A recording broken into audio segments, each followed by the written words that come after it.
온유 교회 하나됨의 비결이란 제목으로 에베소서 22번째 시간 갖도록 하겠습니다. 우리는 이제 교회 하나됨이 어떤 것인지, 교회 하나됨을 나누고 있습니다.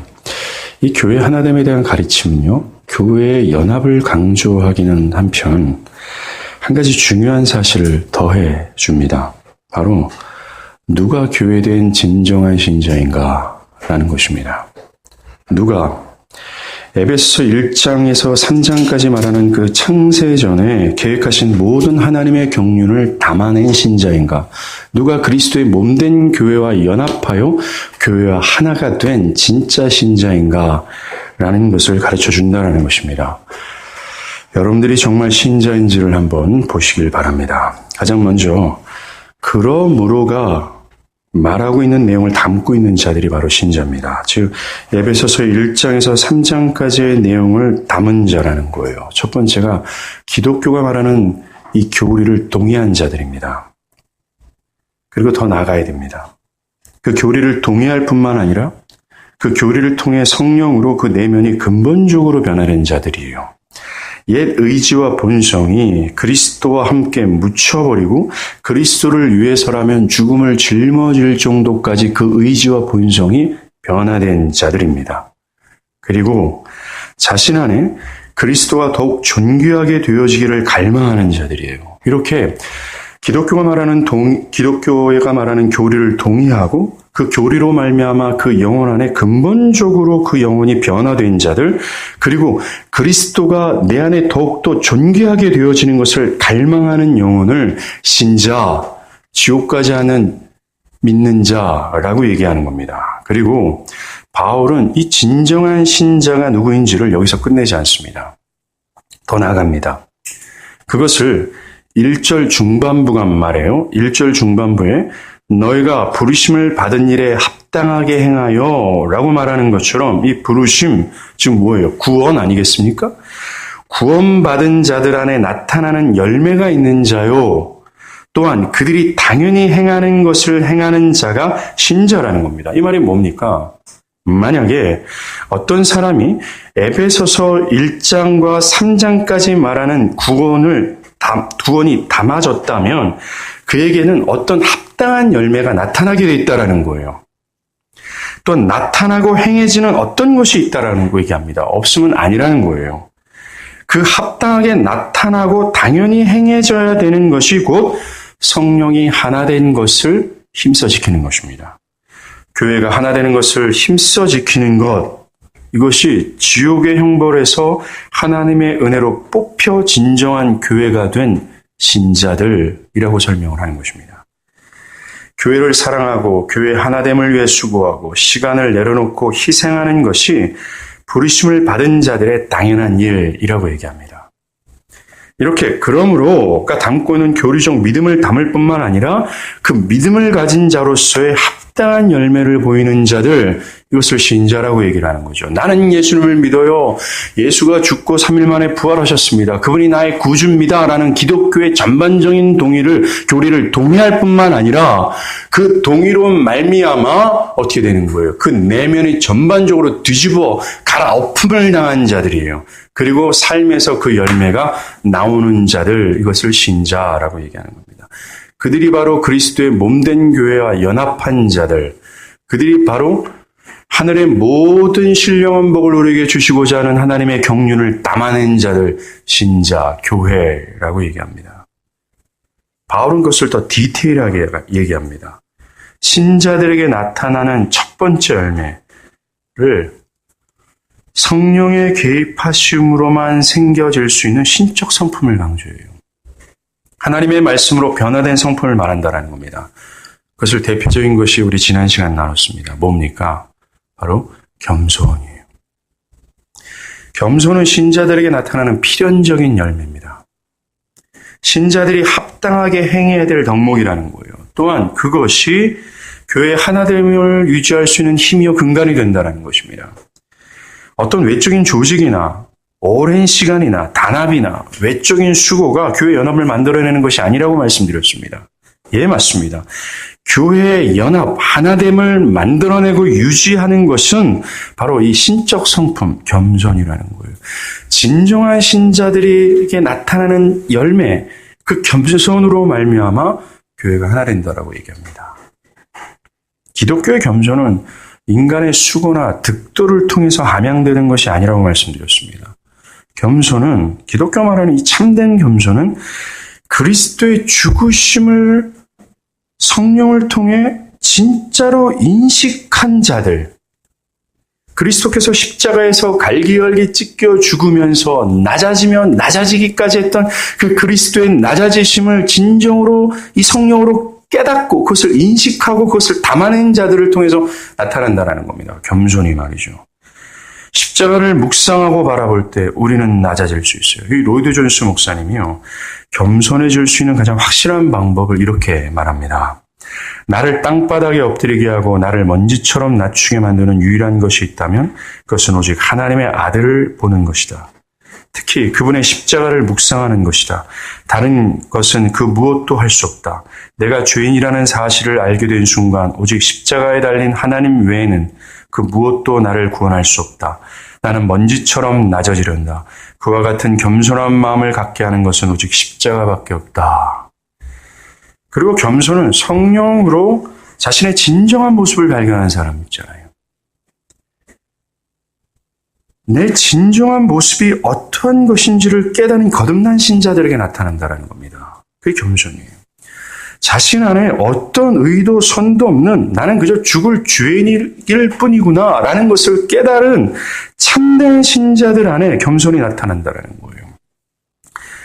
그러하게 겸손은 그리스도인들에게 나타나는 필연적인 열매고 기본적인 덕목일 수밖에 없습니다. 이러한 자가 신자라고 얘기해요. 이러한 자가 교회라고 얘기를 하는 겁니다. 그런데 오늘날 이 문제를 매우 가볍게 취급하는 사람들이 매우 많습니다. 누가 신자인가? 누가 교회된 자인가? 그것을 성경에 집중하기보다는 난 나름대로의 종교관과 어릴 적부터 교회에 다니면서 쌓아놨던 아주 말도 안 되는 얄팍한 성경적 지식을 가지고 신자는 이런 것이야, 교회된 사람들은 이런 것이야 라고 나름대로 판단한다는 거예요. 얼마나 무섭고 어리석은 것입니까? 우리가 말한 이 그러므로가 말하는 내용을 담지 않고 있음에도 불구하고 자신을 신자라고 얘기합니다. 그리고 부르심에 나타나는 이 합당한 열매가 없음에도 불구하고 자신을 교회라고 확신을 하는 거예요. 자신에게 영원한 복락이 기다리고 있다는 어떤 낙관적인 기대를 하고 있다는 것입니다. 그저 교회 안에 오래 있었다라는 이유 하나만으로 말이죠. 제가 말씀드리지 않았습니까? 교회가 하나 되는 것은 오랜 시간이 필요하지 않습니다. 바로 하나가 필요합니다. 뭡니까? 성령의 개입하심이에요. 이처럼 신자가 되는 것 또한 마찬가지예요. 오랫동안 교회 안에 머물러 있는 것이 소용없습니다. 교회 문화에 익숙한 것도 필요 없습니다. 오직 하나가 필요해요. 뭡니까? 그 내면에 성령의 개입하심이 있어야 돼요. 그것이 신자라는 것입니다.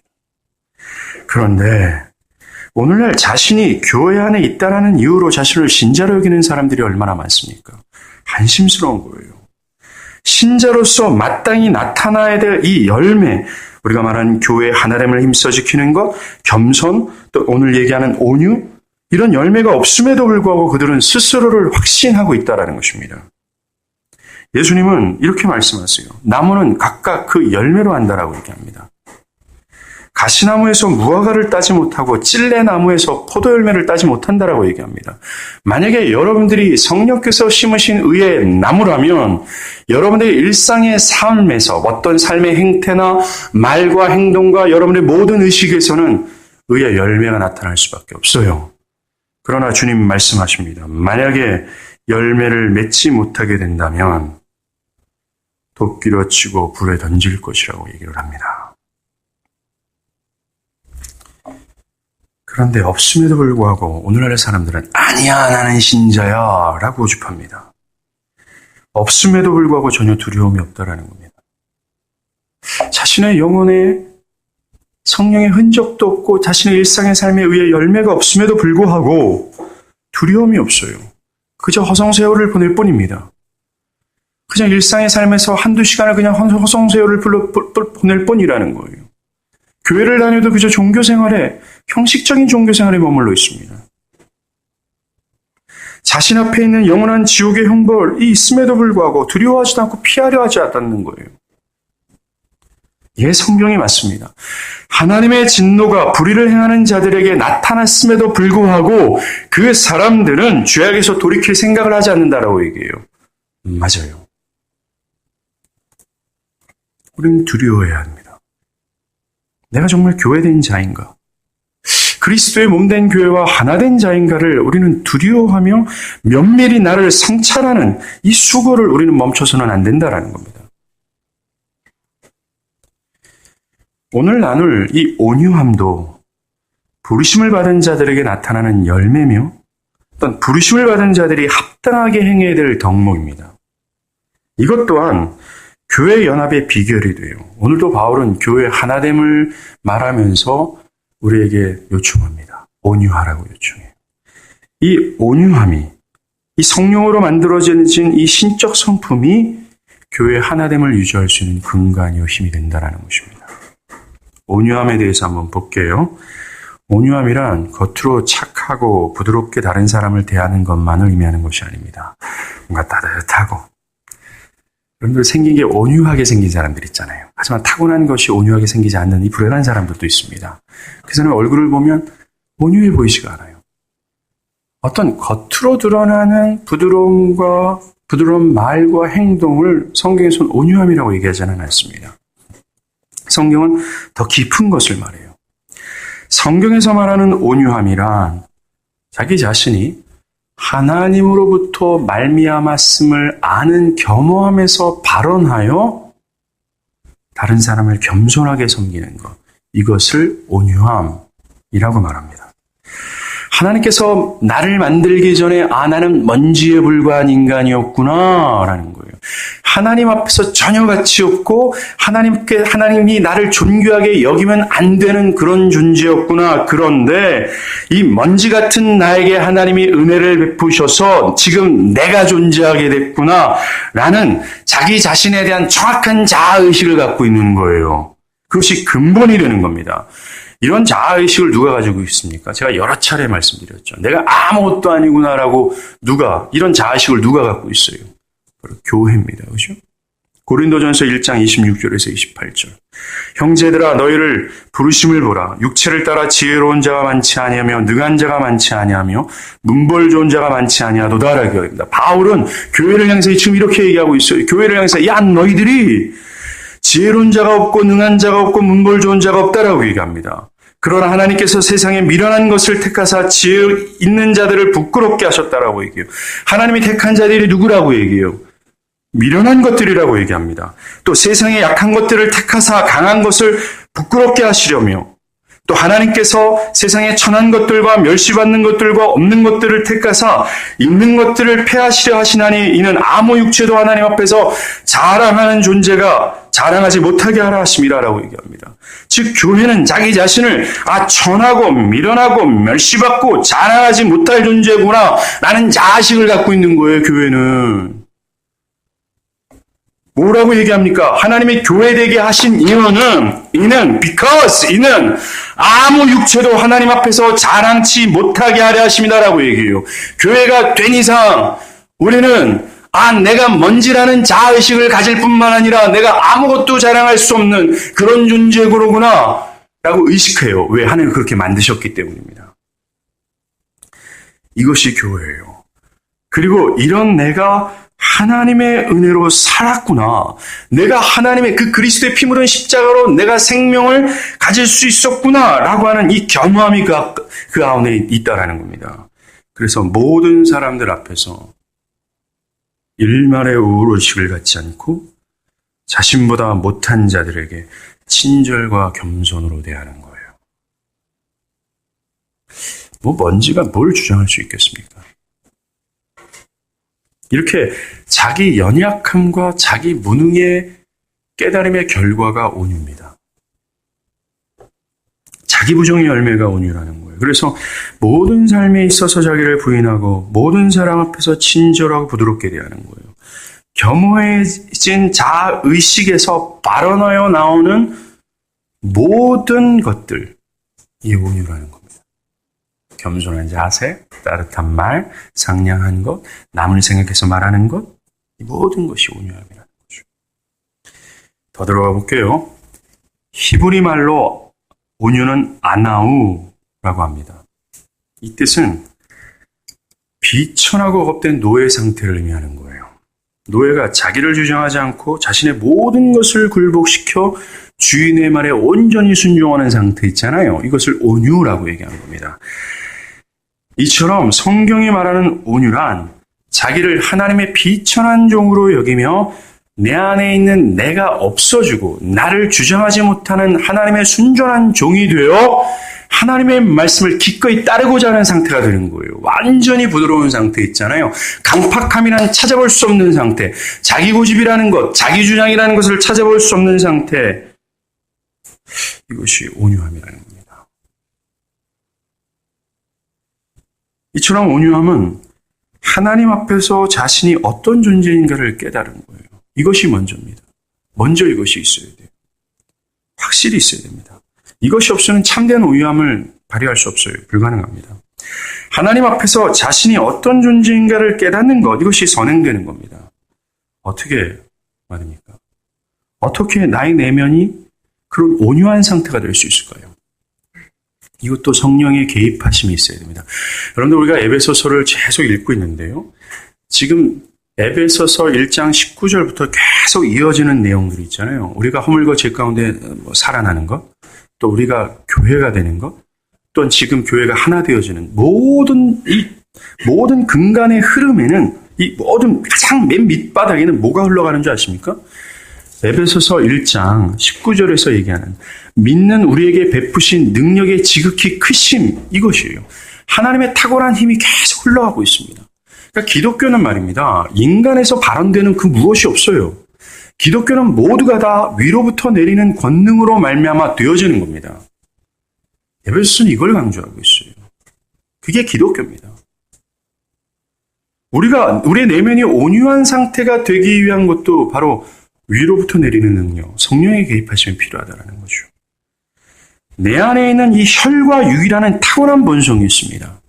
이 혈과 육이란 성령의 개입이 한 번도 안 된 탁월한 상태의 마음, 이것을 혈과 육이라고 이해하면 좋을 것 같아요. 이 혈과 육의 특성이 무엇인지 아십니까? 바로 이게 오직 내가 하나님 되어서 내가 원하는 대로 내 마음과 육체의 욕심에 따라 살아가는 것입니다. 이게 혈과 육이에요. 그래서 이 혈과 육은 오직 나의 유익과 나의 영광만을 택하는 방향으로만 살아가길 바랍니다. 또한 내 자신 지키기에 여념이 없는 거예요. 나의 자존심, 나의 주변의 것들, 내 시간, 내 미래, 내가 사랑하는 사람들, 건드린 자 있으면 죽일 정도로 나의 것에 집착을 하는 겁니다. 이게 혈과 육이에요. 오직 나를 중심으로 살아가는 것이 바로 혈과 육의 특징입니다. 믿는 자들 안에서도 여전히 혈과 육이 살아 역사하는 것을 우리는 느끼고 살아갑니다. 왜 그렇습니까? 나의 일상과 나의 삶이 오직 나에게 초점해서 나를 중심으로 나를 인도하기 때문에 그래요. 이게 죄입니다. 이 죄 때문에 믿는 자들은 통곡하고 탄식하는 거 아니겠습니까? 이 혈과 육의 특징이 바로 이거예요. 바울은 무서운 얘기를 합니다. 이런 자들은 하나님의 나라를 기업으로 얻을 수 없다라고 얘기해요. 이 혈과 육의 상태와 온유는 반대입니다. 성령으로 인해 이 혈과 육이라는 나의 옛자가 성령으로 인하여 살해당해야 비로소 우리가 온유해질 수 있는 거예요. 혈과 육의 상태가 뭐예요? 내가 팔팔하게 살아있는 겁니다. 나 주장하고 내가 하나님 되어서 내가 주인이 되어 내 중심으로 살아가는 거 아니에요. 이런 내면에 어찌 온유를 기대할 수 있겠어요? 못한다라는 겁니다. 성령으로 거듭나야 되는 거예요. 바울은 갈라디아서 2장 20절에 이거 한번 찾아볼게요. 갈라디아서 2장 20절입니다.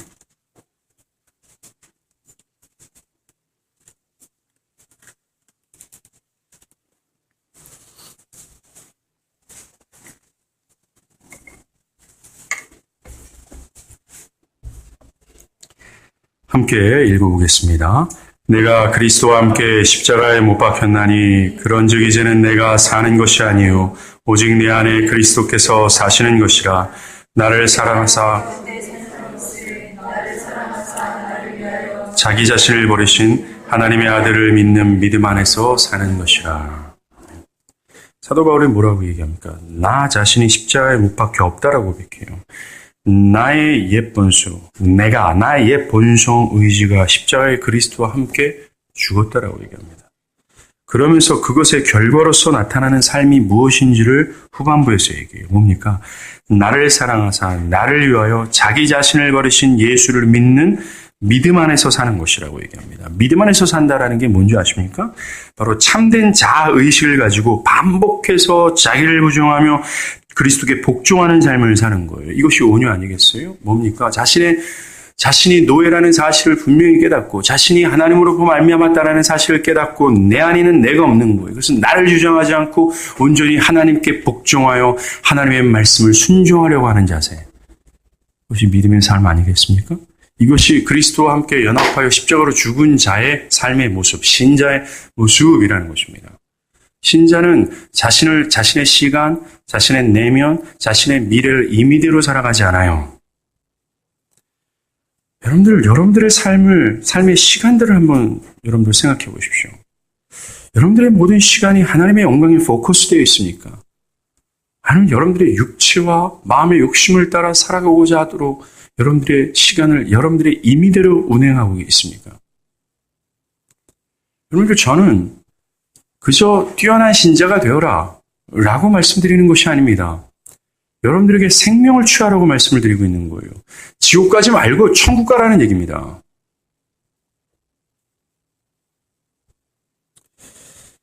왜 오늘 목사님이 자꾸 지옥 얘기하고 이렇게 무섭게 우리를 닥달하느냐 생각하지 마시길 바랍니다. 자기 자신이 탈탈 털려버리는 거예요. 이것이 전제돼야 됩니다. 내 내면 안에는 내가 뭔지 어떤 존재인지를 분명히 깨닫고 내가 없어지는 거예요. 이게 먼저 있어야 됩니다. 그 다음에 이런 내면을 소유한 자가 다른 사람을 대하는 태도가 온유라고 성경은 얘기하는 거예요.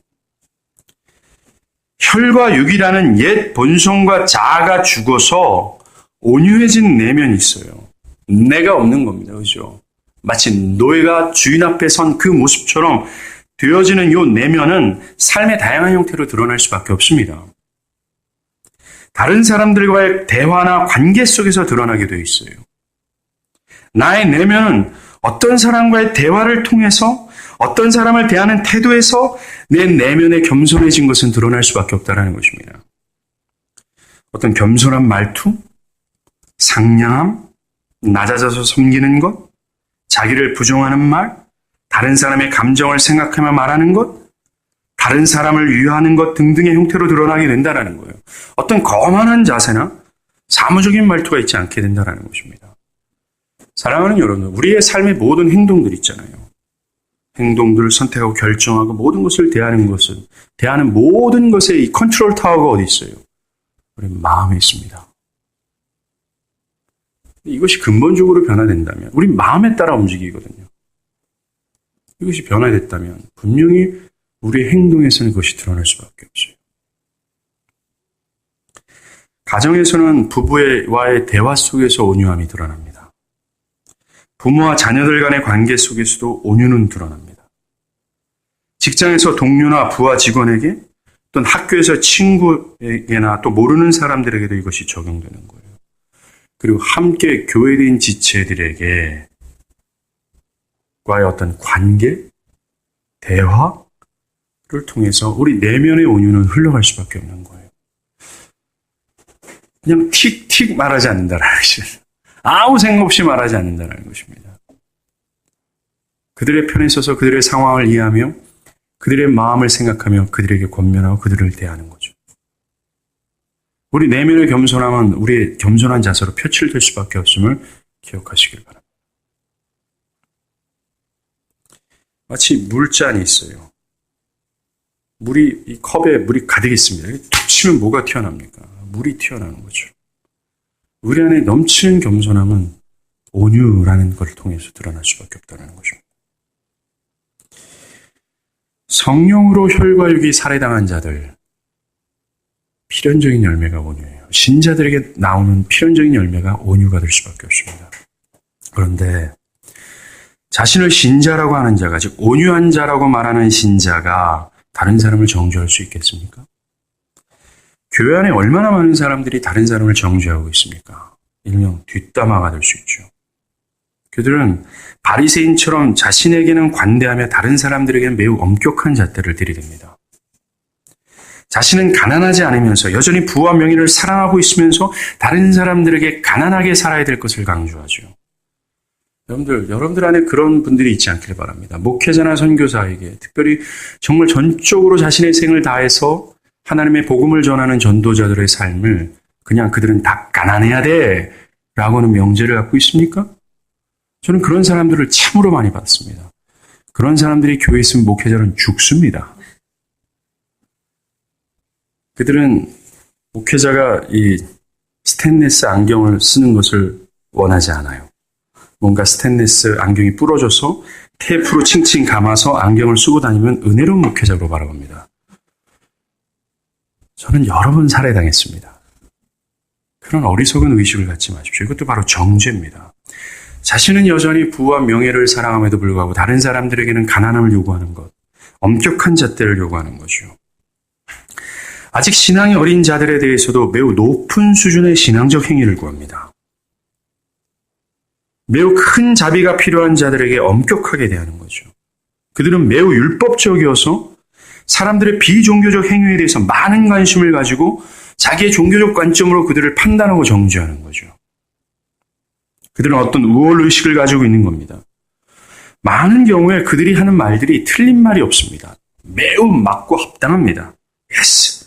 그러나 그들은 입만 살아있을 뿐 진정한 교회로서 가져야 될 온유가 없어요. 그들은 교만이라는 치질을 물고 교회를 회방하는 쥐와 같은 존재들입니다. 또한 하나님 앞에서 자기의 먼지됨을 자학한 이 온유한 자들이 어떻게 사람들을 비방할 수 있겠습니까? 형제를 비방하는 거 있잖아요. 이것은 마귀가 기뻐하는 일입니다. 욥기 1장에 보면 이 선한 일을 하는 욥에 대해서 비방하는 마귀를 발견해요.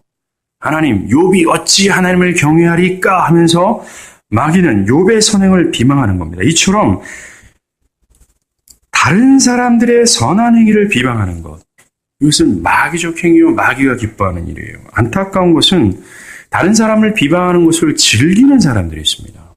저는 수없이 많이 봤습니다. 여기 앉아있는 사람들 중에서도 그것을 즐기는 사람들이 있을 거예요. 우리가 모여서 선한 이야기를 할 때는 굉장히 지루합니다. 우리의 내용이 익사이딩하지 않죠. 역동하지 않습니다. 그러나 누군가 하나 툭 흘려요. 그 영이 있잖아. 그 말함과 동시에 뭔가 그 모임에는 비상한 무엇인가 임재해서 그 모임을 막 역동하게 만들어요. 시간 가는 줄 모릅니다. 비방하는 것이 습관이 되어서 자신이 무슨 잘못을 저지르고 있는지 몰라요. 그 비방하는 것에 대해서 문제를 지적하고 권증을 하면 그들은 우리가 무슨 잘못을 했는지 아무런 문제의식을 느끼지 못합니다. 고착되어 있어요.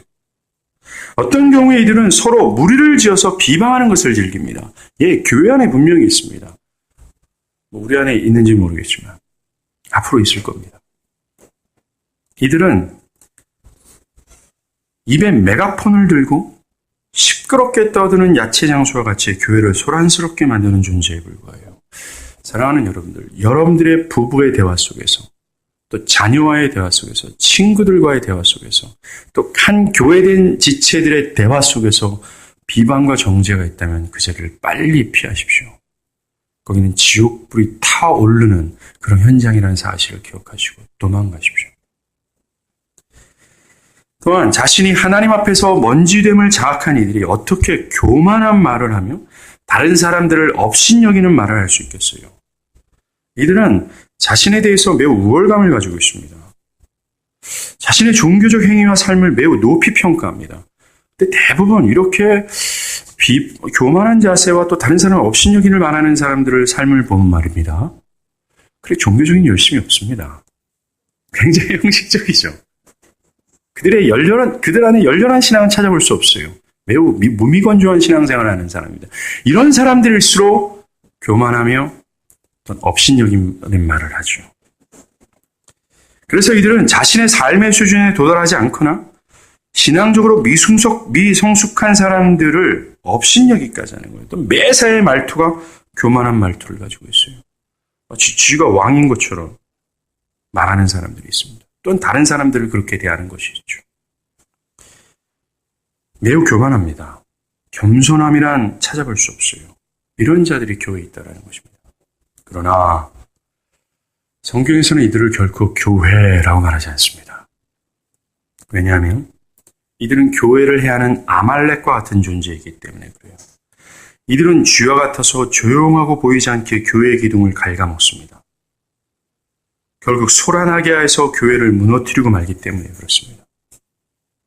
또한 아직 혈과 육이 살아서 역사하는 내면을 가지고 있는 자들을 어찌 교회라고 말할 수 있겠어요. 또한 자신이 어떤 존재인지를 깨닫지 못한 자, 이 거듭나지 않는 자들을 어찌 교회라고 얘기할 수 있겠습니까? 이들은 교회에 있으나 아직 교회가 아닙니다.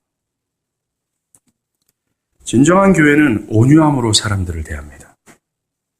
변화된 성품에서 나오는 겸손과 따뜻함과 친절함으로 사람을 대하는 거예요. 그리스도께서 온유한 것처럼 그들도 그렇습니다. 교회는 노예가 자신이 없어진 상태에서 겸손한 태도를 가지고 부드럽게 말하는 것처럼, 여러분들 노예가 주인께 어떻게 이렇게 거만한 태도로 말할 수, 야 돌쇠야 여기 마당 좀 쓸어라. 아, 예. 이러면 맞아 죽습니다. 예. 최고로 자신의 심령 가장 깊숙한 곳에서 다 모두 주인께 다 굴복하는 심령으로, 네 주인님. 다른 사람들에 대해서 겸손한 태도와 상냥한 말투로 대하는 거예요. 정죄하고 엄격하게 대하기보다는 다른 사람들을 온유하게 대합니다. 너그럽게 대하고 더욱 따뜻하게 대하려고 노력하는 것이죠. 자비가 필요한 자들을 무자비하게 짓밟는 태도를 갖지 않습니다. 그는 다른 사람들의 마음을 헤아리며 대화해요. 매우 조심스럽게 마음을 헤아리는 것입니다. 겸손하게 대하는 거죠. 온유는 이 겸손과 매우 흡사합니다. 왜냐하면 겸손도 그리스도의 낮아지심을 성령을 통해서 제대로 인식하고 그분의 낮아지심을 본받은 자들에게 나타나는 게 겸손이라고 그랬잖아요. 근데 온유는 그렇게 그리스도의 낮아지심을 성령을 통해 인식하고 그것을 본받으려고 하는 겸손한 자들에게 또한 나타나는 열매이기 때문에 그렇습니다. 그러하기에 온유함은요, 인간의 성격이나 노력에 의존하는 것이 아닙니다. 그럴수록 안 된다는 거예요. 그것은 그리스도의 관계에 달려 있습니다. 여러분들이 그리스도의 관계가 깊어지면 깊어질수록 온유할 수밖에 없어요. 근데 문제가 뭡니까? 교회 안에 있는 사람들이 형식적으로 그리스도를 대하는 것이 문제입니다. 그리스도를 더욱 묵상하고 더욱 닮아가고자 하는 거룩한 자들에게서 이 온유함은 나타나는 겁니다. 그래서 존 오웬은 이런 얘기를 해요. 거룩함이 많으면 많을수록 더 많은 온유함이 존재하기 마련입니다. 그리고 온유함이 있는 곳에는 하나님을 향한 경건과 다른 사람들의 유익에 대한 편견이 있을 수 없습니다. 이것이 교회예요.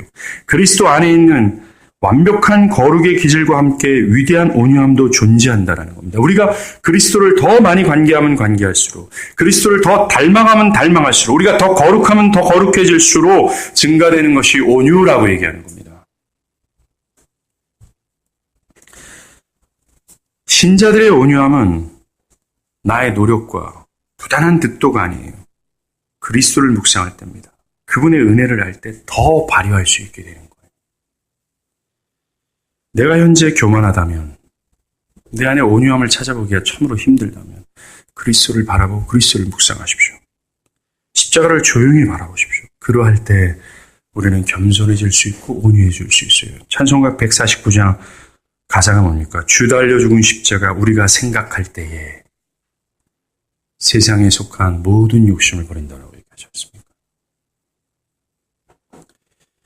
문제는 이걸 주의 깊게 들으셔야 됩니다. 문제는 내가 그리스도의 관계가 친밀하지 않음에도 불구하고 심지어 그리스도와 전혀 무관한 관계를 갖고 있음에도 불구하고 겉모습으로는 온유할 수 있다는 것입니다.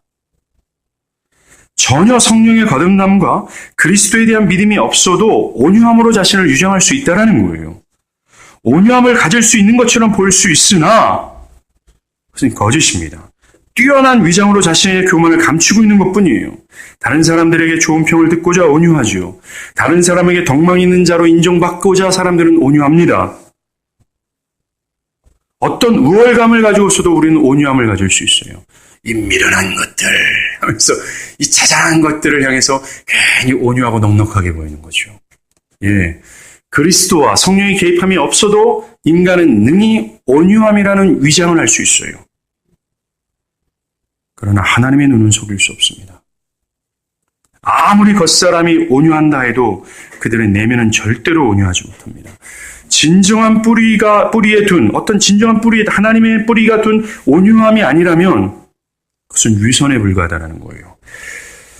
제가 지지난주 1차 세계대전하고 2차 세계대전 좀 궁금해서 좀 공부를 했어요. 그게 제 자녀들하고 쉰들러 리스트 영화를 봤거든요. 아이들한테 좀 이걸 좀 보여주고 싶어서. 되게 진지해져요. 그래서 저도 좀 대충은 알지만 이걸 더 좀 공부하고 싶었어요. 그래서 유튜브에서 1차 세계대전, 2차 세계대전 무슨 다큐로 만든 히스토리 채널 이런 데서 봤습니다. 근데 그 당시 2차 세계대전이죠. 나치당의 리더였고 또 독일 전차 부대의 수장이었던 롬멜 장군이 보였습니다. 그는 민족 우월주의자였습니다. 뛰어난 게르만 민족이 아니면 다 이 지구상에서 없어져야 된다라고 주장했던 사람이었습니다. 특히 유대인들은 인간이 아닌 벌레로서 마땅히 지구상에서 사라져야 될 존재라고 생각했습니다. 매우 우월의식에 사로잡혀 있었습니다. 매우 잔인한 자였습니다. 그런데 저는 되게 놀랐어요. 그 영상에 비춰진 그 롬멜 장군의 표정과 웃음과 대하는 태도가 굉장히 온화해 보였습니다. 아마 지금 이 강대상에 보면 저보다 더 오죽이 풀 거예요. 너무나 따뜻했습니다. 그는 부하 직원의 자기 부하, 사병에 되게 따뜻하게 돼 있다고 이렇게. 능히 그리스도와 관계하지 않아도 성령의 개입함이 없어도 온유함을 가질 수 있다는 거죠.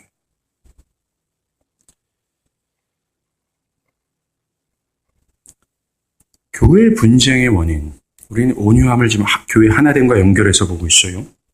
교회 분쟁의 원인은 별 수 없습니다. 교만입니다. 하나님 앞에서 자신이 어떤 존재인지를 자각하지 않는 자들의 결과가 분열과 분쟁이라는 거예요. 인간이 하나님을 떠나게 되어서 하나님과 관계가 분열, 또 분리, 균열이 생긴 원인이 뭡니까? 자신이 먼지됨을 망각한 거예요. 아, 내가 먼지구나. 그런데 하나님의 은혜로 내가 존재할 수 있구나. 라고 하는 이 온유함이 사라진 겁니다. 결국 뭡니까? 하나님과의 분열이 생겼어요. 결국 찾아온 것이 죽음 아니겠습니까? 온유하지 못한 결과가 분열이었다는 거예요. 여러분들에게 뭐냐면 여러분들의 개인의 신앙의 냉랭함의 원인을 여러분들 찾고 있습니다. 왜 내가 신앙이 냉랭하지? 왜 하나님이 느껴지지 않지? 하나님의 역동하신 역사가 왜 내 안에 충만히 임하지 않지? 그 원인 중에 하나가 이 교만이라는 사실을 기억하십시오. 하나님과의 관계를 분리시키는 모든 것의 원인은 이 교만이 숨어져 있어요. 이게 성경이 말하는 겁니다. 아니에요, 목사님 다른 거예요. 라고 변명해도 소용없습니다. 이와 마찬가지로 교회의 분열과 분쟁의 원인은 온유가 상실된 거예요. 자신의 먼지됨을 깨닫지 못하고 허영에 물들은 이 교만이 문제라는 겁니다. 자신이 아무것도 아닌데 자신을 온갖 교만함으로 치장해서 위장하는 거예요. 한 교회 안에 오래 다닌 사람들이 있습니다. 한 교회 오래 다닌 사람들은 자연스럽게 자신이 기득권이 갖고 있는 것처럼 착각해서 어떤 우울식에 사로잡히는 거예요. 그래서 쓸데없는 주인의식을 갖는 겁니다. 또한 그런 사람들을 돌아보면서 한 교회에 얼마 출석하지 않는 사람들은 그 우월의식을 갖고 있는 사람들을 비판하면서 자신 또한 온유를 잃어버리는 거죠. 함부로 남을 판단하고 남을 헐뜯고 남에게 무례한 말을 하고 분을 일으키는 겁니다. 이들로 인해서 교회는 균열이 생기게 되는 거예요. 이 건물의 균열로 비가 새고 찬바람이 들어오듯이 교회의 죽음의 물이 그 균열을 통해서 흘러 들어오는 겁니다. 그러니까 온유는 분열이 아니라 연합을 가져다 줘요. 주님이 뭐라고 얘기했습니까? 나는 겸손하고 온유하니 라고 말했어요. 주님이 겸손과 온유의 근원지예요. 우리가 그분을 바라볼 때 겸손과 온유를 담아낼 수 있다고 말씀드리지 않았습니까? 주님 말했어요. 나는 겸손하고 온유하니 라는 거예요. 그 주님의 온유함으로 생긴 게 뭡니까? 유대인과 헬라인, 절대로 하나 될 수 없는 그들이 하나 된 교회가 됐잖아요. 이와 마찬가지로 온유는 교회의 하나됨을 불러일으킵니다. 모든 균열을 메꿔버리는 거예요. 모든 하나님과 우리 죄인을 분열시켰던 모든 분열의 그 괴리를 다 하나님 메꿔버리시는 거예요. 이게 온유의 힘입니다. 교회는 병원과 같아요. 비록 신자들이 모였지만 그들 나름대로는 크고 작은 이 영적 질병이 그들에겐 다 있습니다. 어떤 사람은 아직 열등감이 해결되지 않는 사람도 있어요. 신자들 중에서요. 참된 신자들 중에서 말입니다. 또 어떤 사람들은 신앙이 어려서 말과 행동이 서투른 사람들이 있습니다. 어떤 영적인 표현이 서투른 사람들이 있어요. 자신의 내면의 상태를 표현하는 것이 서투른 사람들이 있습니다. 다른 사람들을 권면하고 또한 대하는 것이 서투른 사람들이 있어요. 있습니다. 때로는 삶의 고달픔 때문에 어떤 신경이 굉장히 예민한 사람들이 있습니다. 크고 작은 영적 질병이 있어요. 신자들에게도. 그러하기에 우리는 그들을 비방하기보다는 그들을 덮어줘야 돼요. 그들을 기다려줘야 됩니다. 그들을 감싸줘야 되는 겁니다. 그럴 때 교회가 하나 되는 거예요. 우리가 온유함을 더 잘 발휘하기 위해서 마지막으로 필요한 것이 무엇인지를 말씀드리겠습니다. 바로 성령의 능력을 힘입어야 돼요. 아까 제가 말씀드렸잖아요. 위로부터 오는 능력을 힘입어야 됩니다. 온유는 갈라디아서 5장 23절에서 말하는 성령의 열매 중 하나가 되는 거예요. 즉 성령이 내주하는 신자들에게 나타나는 합당한 열매가 온유라는 것입니다. 우리가 말하고 있는 겸손, 온유, 다음 주에 찾아볼 오래 참음, 사랑, 이 모든 것이 성령이 내주하는 신자들에게 나타나는 열매라고 갈라디아에서 바울은 강조하는 거예요. 바로 신자들 안에 성령이 내주하심 때문에 그렇습니다. 예수님이 요한복음 7장 38절 말씀이 있어요. 이것도 한번 찾아볼게요. 요한복음 7장 38절입니다.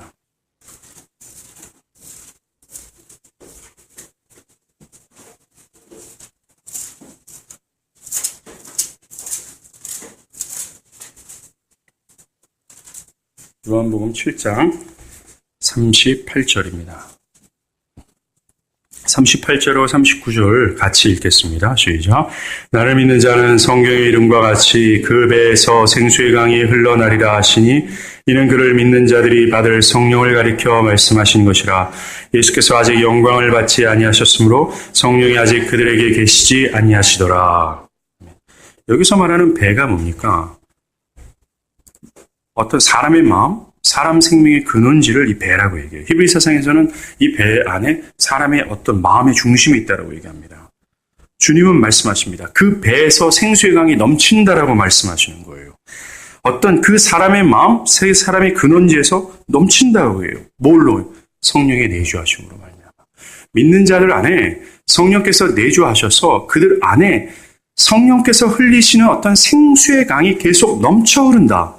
어떤 우리 안에 영적인 우물이 있는데 그것에서 계속 선한 것이 흘러 넘치게 돼 있다라고 얘기합니다. 신자들에게. 그래서 성령이 내주하시는 신자들에게는요, 이 영적 우물에서 나오는 어떤 선한 것이 있어요. 끊임없이 하나님과 그리스도를 묵상하고 생각하는 겁니다. 자신의 받은 은혜를 헤아리고 또한 그리스도의 성품을 닮아가기를 바라고 그 결과 겸손하고 온유하고자 하는 그런 욕망이 계속해서 표출되고 뿜어져 나오는 거예요. 이것은 신자의 의지의 행동이 아니라 신자의 내주하고 있는 성령께서 역사하시는 것으로 되어지는 결과라는 겁니다. 주님 뭐라고 말씀하세요? 나를 믿는 자는 성경이 말하는 것처럼 그 배에서 생수의 강이 흘러갈 것이다라고 얘기합니다. 온유도 하나에 해당되는 거예요. 성령이 내주하셔서 뿜어져 나오는 여러 것 중에 하나가 바로 온유라는 것입니다. 필연적인 생산물이죠.